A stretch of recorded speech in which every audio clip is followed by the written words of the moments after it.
Hey, I'm Emma. Welcome to Emma's Betrayal Stories now. Before we start, go grab a snack and get comfortable for a bit. These stories aren't rushed. They're the kind you sit with. Today's story comes with an update and my own personal opinions throughout the story. Let me know in the comments if you agree or see it differently. Let's begin. When my brother tried to ruin my relationship, I exposed his secrets and found true love. My brother's fork hit his plate with a small, bright clink that cut through the restaurant noise, and he leaned across the table toward my boyfriend like he was about to share a funny story. "Caleb," he said, smiling like we were all in on something together. "You seem like a good guy, so I'm going to tell you this before you get in too deep. Nora has a habit of upgrading when she gets bored." My stomach dropped so hard I felt it behind my ribs. I heard my own laugh come out, sharp and wrong, and I grabbed the edge of the table to stop my hands from shaking. Caleb's eyes flicked to me, then back to Ethan, the way people look at a pothole right before they hit it. I didn't even realize I'd stood up until my chair scraped the floor. "What did you just say?" My voice sounded too loud in my own head. Ethan's eyebrows lifted like I'd overreacted to a harmless joke, and he held his palms up in this fake peace gesture. "Relax," he said, still smiling. "I'm just looking out for him." Caleb's jaw tightened, the muscle near his ear jumping once. I could smell the garlic on my own breath, and the heat from the overhead lamps made my face feel like it was swelling. I leaned over the table, close enough to see the little flecks of pepper on Ethan's napkin, and I said, slowly, "You don't get to do this." My phone was on the table by my water glass.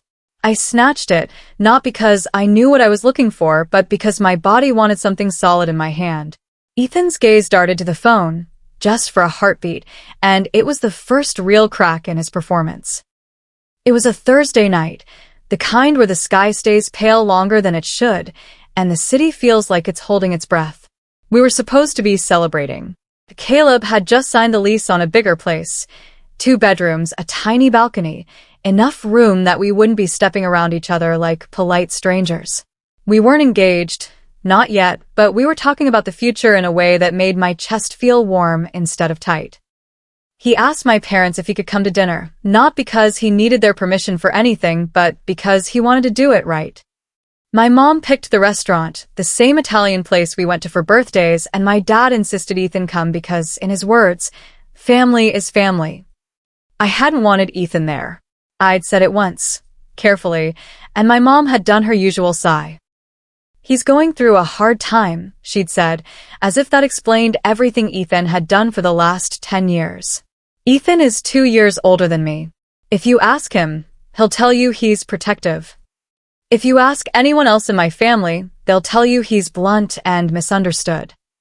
If you ask me, I'll tell you he's a sabotage artist who never got over the fact that my life didn't fold neatly underneath his. Growing up, Ethan could do something awful. Snap my bracelet, shove my homework into the sink, tell our cousins I wet the bed, and my parents would chalk it up to siblings being siblings. If I cried, I was dramatic. If I defended myself, I was starting fights. Over time, I learned to do this quiet thing where I made myself small so the room could stay calm.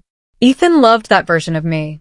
I stopped being her around the time I turned 26 and started paying my own bills. Ethan noticed. He didn't like it. Caleb came into my life when I was 30, right after I'd finally built something stable for myself. We met at a friend's housewarming, and he was the kind of person who actually listens when you answer a question. He doesn't just wait to talk. He worked in project management, which meant he was weirdly good at staying calm when plans changed. Our first date was coffee that turned into a long walk, and I remember thinking, halfway through, that my nervous system felt quiet.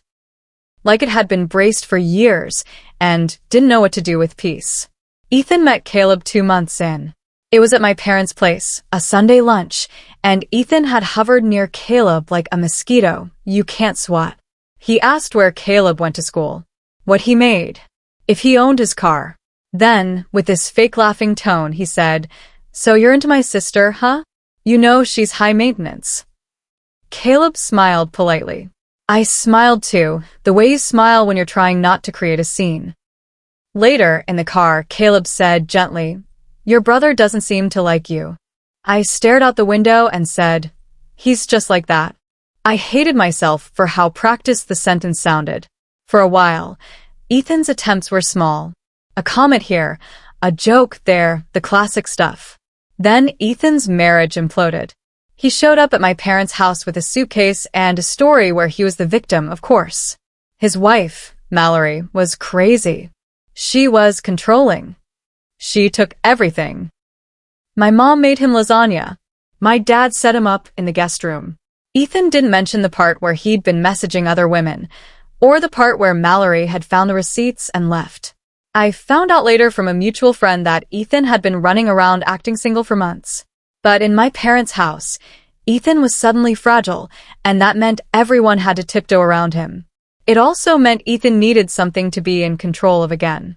That something became my relationship. The first real strike came on a Tuesday morning when Caleb texted me, "Did you mean to send this?" There was a screenshot attached of an Instagram DM from my account to a woman I didn't know. "You can have him." I get bored anyway. My skin went cold. I didn't even know how to respond because my brain kept looping on the fact that I did not send that message. I called him immediately, voice shaky. "I didn't send that," I said, before he could even say hello. Caleb didn't accuse me. That's the thing I still hold on to. He just said, "Okay." Then how did it happen? I sat on the edge of my bed and stared at the laundry basket, like if I looked away my life would rearrange itself. "I don't know," I whispered. "We went through all the obvious stuff. Was my account hacked? Did I leave my phone unlocked somewhere? Did I give someone my password?" No. I changed my password anyway, turned on two-factor authentication, checked login activity. There was a login from an unfamiliar device, but the location said our suburb. That made my stomach sink in a different way. That night, I went to my parents' house to pick up a box of childhood photos my mom kept promising to give me. Ethan was sprawled on the couch watching TV, one arm behind his head like he owned the place. When I walked in, he paused the show and smiled at me like we were close. "Hey sis," he said. "How's Prince Charming?" I froze in the entryway, keys digging into my palm. "Fine," I said. Then, carefully, "Did you log into my Instagram?" Ethan laughed like I'd said something hilarious. "What? No." Why would I? I watched his face while I asked, because I've learned that Ethan's words don't matter as much as the tiny movements around them. His eyes flicked down and left. He scratched his jaw. "You're paranoid," he said. "Maybe Caleb's the one doing shady stuff and you're projecting." I left without the box of photos. In my car, I sat there gripping the steering wheel until my hands ached. My instincts were screaming, and I hated that it felt familiar. Ethan had always made me feel like my reality was negotiable. Over the next few weeks, the sabotage got bolder. Caleb's coworker, a guy named Dean, pulled him aside at a work drinks night and said, "Man, you okay? I heard Nora cheated on her ex." Caleb came home that night quiet, shoulders stiff. He didn't accuse me, but I could see the weight of being socially embarrassed sitting on him. "Where's this coming from?" he asked. His voice wasn't angry. It was tired. I opened my laptop and started digging like a person possessed. I checked my email for security alerts. I checked my social logins. I checked my old Facebook messages. And then I saw it, a password reset request from weeks ago that I never made. It had been sent to my email, and it had been opened. Not by me. I remembered something small and stupid. The day Ethan asked to borrow my laptop because the Wi-Fi is better in your room, and I'd said yes because I didn't want to fight about something that shouldn't be a big deal. I remembered leaving the room to get him a glass of water and coming back to him closing the lid quickly. I'd felt a flicker of annoyance and ignored it. Now that flicker turned into a full-body heat. I called my friend Kira, who is the kind of woman who doesn't waste time with polite denial. I told her everything in a rush. DMs, rumors, Ethan, the login location. Kira went silent for a second and then said, "Nora, check your email forwarding rules." I blinked. "My what?" "Forwarding," she repeated. "Sometimes people set your email to forward to them so they can catch resets." My stomach lurched. I opened my email settings, hands shaking so badly, I kept missing the buttons. And there it was, a rule I did not create that forwarded anything with the subject line security or password to an address I didn't recognize. I clicked on it and the address was Ethan's. Not even a clever fake. Ethan's full name, his usual email format. Like he assumed I would never be thorough enough to look. I felt this weird buzzing calm come over me, the kind that happens right before you do something irreversible. I took screenshots. I recorded my screen. I saved everything in a folder. I called Caleb and said, I can prove it. Caleb came over that night. We sat at my kitchen table. I showed him the forwarding rule, the logins, the reset emails. Caleb's face changed slowly as the pieces lined up. Not rage, exactly. More like disappointment hardening into clarity. He did this, Caleb said quietly. Yes, I said, and my voice cracked on the word. I hated that it still hurt, even though I was right. He's trying to break us up. Caleb reached across the table and took my hand. His palm was warm. My fingers were icy. Okay, he said. What do you want to do? I stared at our hands for a moment because it was easier than looking at his face. I want him to stop, I said. And I want my family to stop pretending this is normal. The next day, I asked my parents to meet me. Not at their house. Not in Ethan's territory. At a cafe near my apartment, neutral ground. My mom arrived first, already defensive, her mouth pulled tight like she'd swallowed something sour. My dad came in behind her, looking tired, like he'd rather be anywhere else. Ethan arrived last, 5 minutes late, sunglasses still on even though it was cloudy outside. He slid into the chair like this was a performance. What's this about? He asked, casual. I put my phone on the table and slid it toward my parents. Ethan has been logging into my accounts, I said. He set my email to forward security messages to him. He's been sending messages from my Instagram. He's been spreading rumors about me to Caleb's friends and coworkers. I have proof. My mom frowned, looking at the screen. That could be anything, she said immediately. Ethan laughed. Are you serious? He said, shaking his head. This is insane. My dad leaned closer, squinting. Ethan, he said slowly, why is your email in her forwarding settings? Ethan's smile slipped, just a little. Because she probably put it there, he snapped, then softened his voice like he realized he sounded guilty. Or she got hacked, and the hacker used my email. I stared at him, and I couldn't believe how easily the lie came. Like breathing. I opened another screenshot. The login history showing the device type and timestamps, always when Ethan was home alone, always when I'd been at work or asleep. I showed my mom the reset email that had been opened, the little viewed note next to it. My mom's eyes flicked over it, but her face didn't change the way I needed it to. She looked at Ethan like she was waiting for him to save her from having to believe me. Ethan sighed dramatically. Fine, he said. I logged in. Once. Because I was worried about you. Worried about me? I repeated. He leaned back, crossing his arms. You rush into things, he said, nodding toward me like he was making a reasonable point. You get swept up. Caleb's great, sure, but you don't think long-term. I wanted to see if you were hiding anything before you dragged him into your mess. Caleb wasn't even there, and Ethan still managed to insult him by treating him like a thing I was dragging. My hands clenched under the table. So you decided to sabotage me? I said. Ethan shrugged. If your relationship can't handle a few rumors, it's not that strong, he said. My dad's face changed then. His eyes went hard in a way I'd rarely seen. That's enough, he said. My mom's voice rose. Ethan, why would you do that? She asked, but it sounded more like she was asking why he'd gotten caught, not why he'd hurt me. Ethan looked at her and said quietly, because she thinks she's better than us now. I swear the air shifted. Like he'd finally said the real thing. I didn't cry. I didn't yell. I just felt this heavy certainty settle in my chest. Okay, I said, nodding once. Then I'm done protecting your image. And that's where I'm going to pause, because what I did next is what detonated everything, and, somehow, also cleared the path for the healthiest love I've ever had. Ethan is the kind of villain who thinks he's the hero. That's what makes him exhausting. He genuinely believes his jealousy is concern, his control is protection, and his cruelty is honesty. People like that don't wake up one day and feel bad. They wake up and feel entitled. He didn't sabotage my relationship because he thought Caleb was dangerous.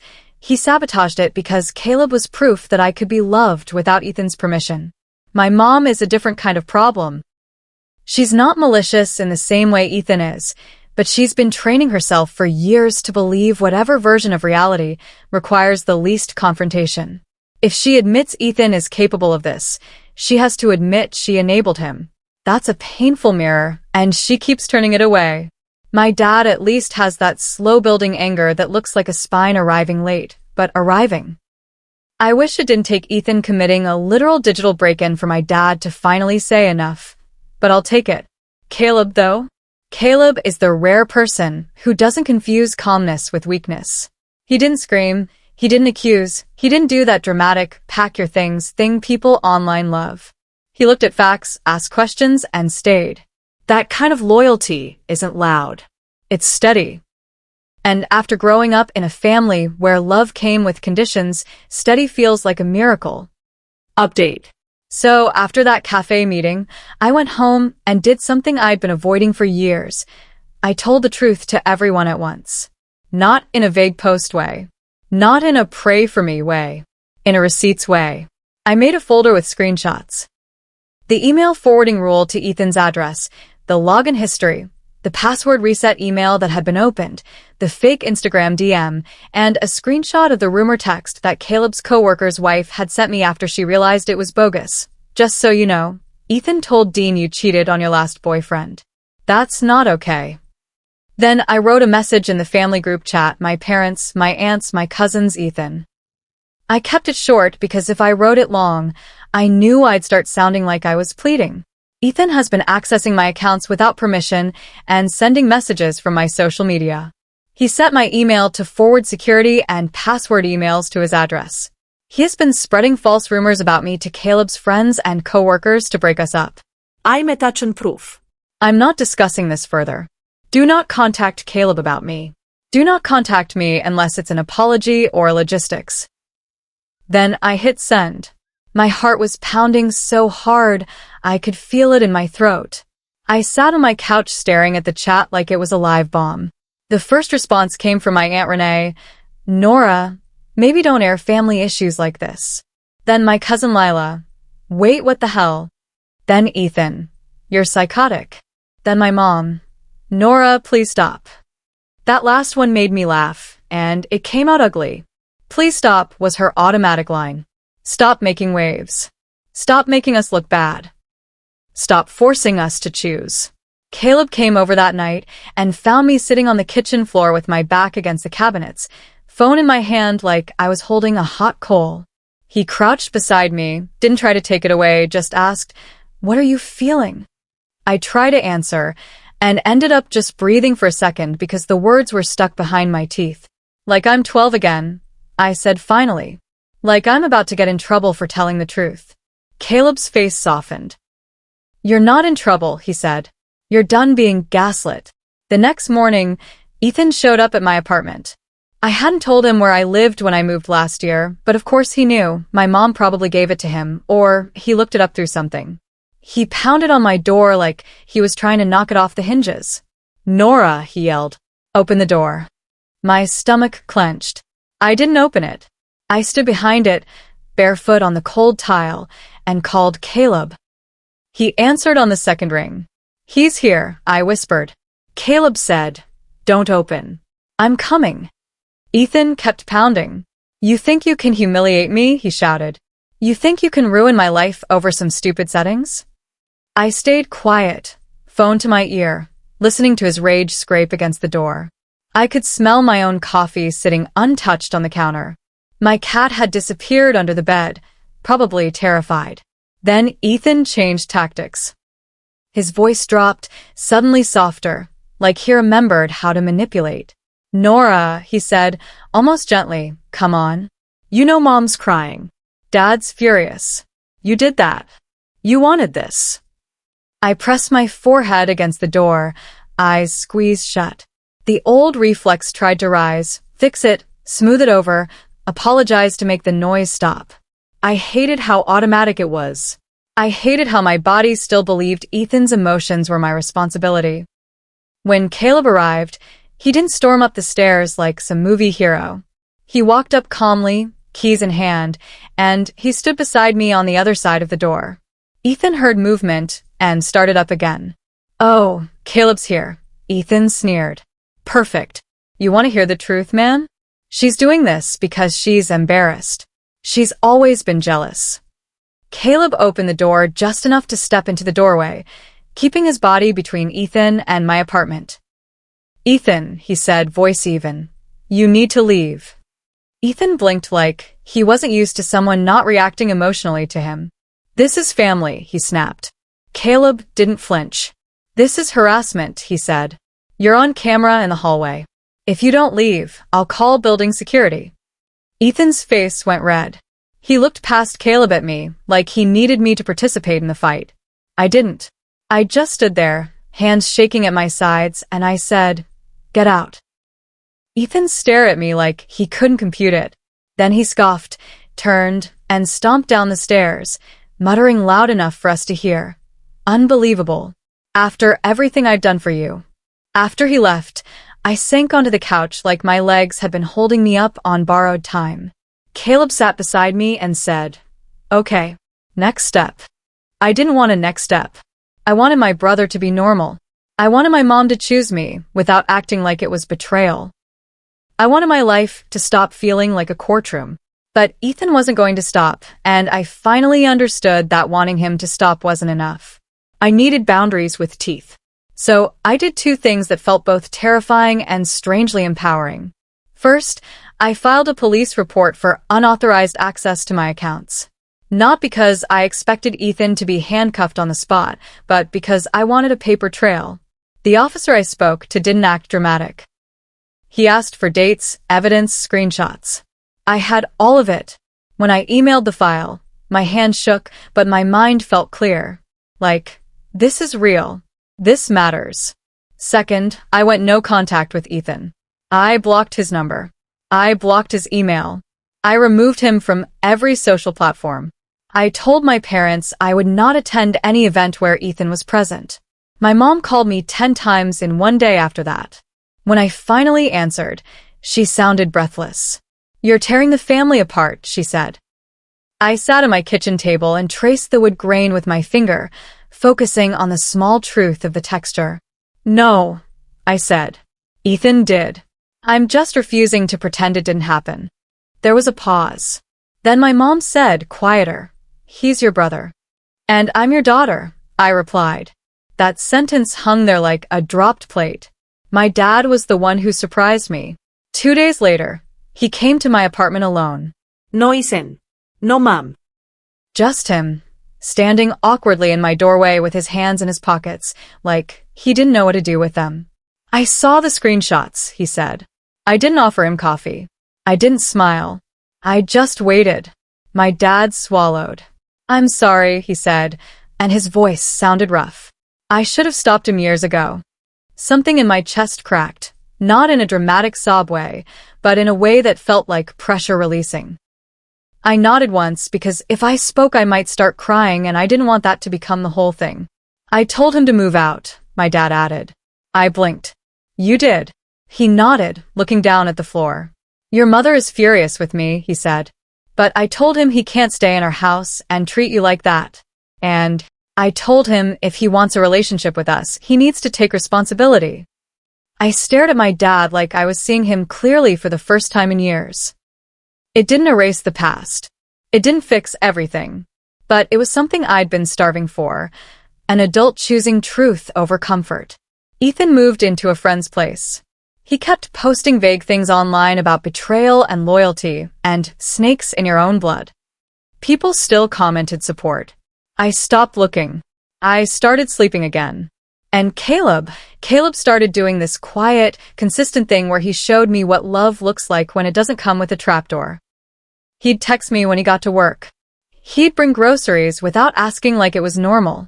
He sat with me while I changed every password and updated every security setting, not impatient, not bored. When I apologized for how messy it all was, he said, "I'm not here for the easy version of you." I don't know if that's true love, but I know it's real. And after living in Ethan's chaos for so long, real feels like the rarest thing in the world. Now, back to finishing the story. Because the part one didn't expect was how exposing Ethan didn't just protect my relationship. It forced me to see which relationships were worth keeping at all. After my dad told Ethan to move out, my mom went silent for a while. Not the calm silent. The punishing silent. The kind that makes you feel like you're standing outside in the cold, while everyone else is inside warm. Then she started sending me pictures, old family photos, Christmases, birthdays, like guilt in JPEG form. I didn't respond. I couldn't go back to being bribed into peace. A month later, my mom asked if we could meet, just the two of us. I almost said no. Then I thought about how long I'd been waiting for her to be my mother in a way that didn't require me to be smaller. I agreed, but I made it public, a little cafe, and I told Caleb where I'd be. My mom arrived looking tired. She sat down, folded her hands, and stared at them like they were going to give her answers. "Ethan is struggling," she said. I felt my jaw tighten automatically, but I forced myself to breathe. "I'm sure he is," I said. She looked up at me then, eyes wet. "I didn't know how bad it was," she whispered. I wanted to believe her. Part of me did. Another part of me remembered every time she'd waved away my discomfort, every time she'd asked me to be the bigger person, every time she'd told me Ethan means well. "I told you," I said quietly. "You just didn't want it to be true." My mom flinched. She nodded once, like the movement hurt. "I know," she said. That was the first honest thing she'd said in years, and it made my throat burn. We didn't hug. We didn't have a movie moment. But she asked what I needed. I told her, boundaries, accountability, no more access to my life through Ethan, no more pretending. She didn't like it, but she listened. And Caleb watched all of this without trying to be the center of it. He didn't demand my family cut Ethan off.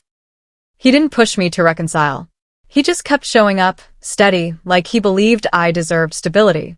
6 months after that restaurant night, we moved in together. On move-in day, Caleb taped a tiny handwritten note inside the kitchen cabinet before we put the mugs away. I found it later while unpacking plates. It said, "This is our safe place." I stood there in the empty kitchen with boxes everywhere, and my chest did that tights-off thing again. Not because everything was perfect, but because someone had chosen to build safety with me on purpose. Ethan hasn't apologized. Not really. He sent one text to my dad that said, "Tell Nora I'm sorry she took it wrong." My dad didn't forward it. He just told me flatly he's not ready. I said, "Okay." And I meant it. My relationship didn't survive because I proved Ethan wrong. It survived because Caleb and I were willing to face the ugly truth without turning on each other. And my life got bigger in the process. Not louder, not flashier, just clearer. I used to think love was something you earned by being agreeable. Now I think love is something you build with someone who doesn't punish you for having a spine. Ethan is the kind of person who weaponizes closeness. He doesn't want connection. He wants access. Access to your passwords, your peace, your reputation, your relationships. Anything he can touch to remind you he can still reach you. The most pathetic part is how he framed it as concern. That's not concern. That's jealousy, with a disguise on.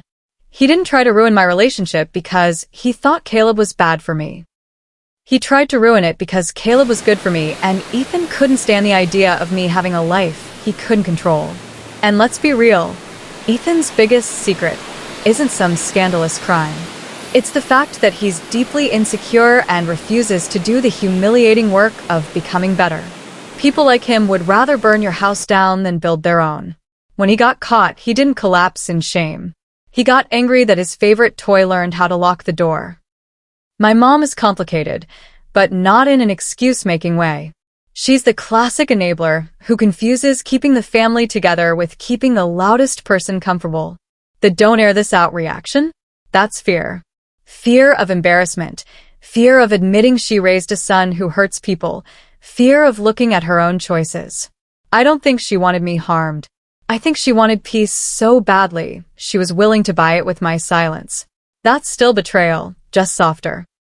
My dad gets credit for finally stepping up, but I'm not throwing him a parade. He should have had a backbone years ago. Still, late accountability is better than endless denial. The fact that he told Ethan to move out is the first thing that actually mattered, because consequences are the only language sabotage people respect. Caleb is the green flag in a story full of red tape. Not because he was perfect, but because he was consistent. He asked questions instead of making accusations. He protected boundaries without feeding drama. He didn't try to become my savior. He tried to become my partner. That's what real love looks like when you strip away the romantic noise. Someone who stands next to you when your family tries to rewrite reality and says calmly, "No, we're not doing that." Overall, this story isn't even about exposing secrets. It's about finally refusing to be the family's designated doormat. And honestly, good. Let Ethan choke on the dust from the door I finally closed.